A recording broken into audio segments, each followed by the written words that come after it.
ಮಗುವನ್ನು ಹೆರುವ ವೇಳೆ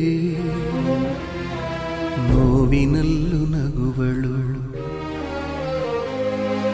ಅದಕ್ಕೊಂದು ಗಾಯವಾಗೆ ನೋವಿನಿಂದ ಅಳುವಳು.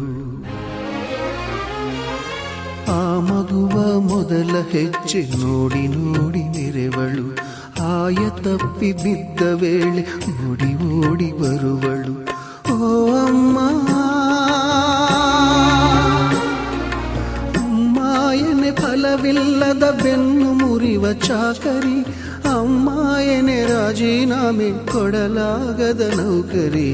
ಅಮ್ಮ ಅಮ್ಮ ಅಮ್ಮ ಅಮ್ಮ ಎನ್ನೋ ಪದವೇ ಒಂದು ಸುಂದರ ಕಾವ್ಯ.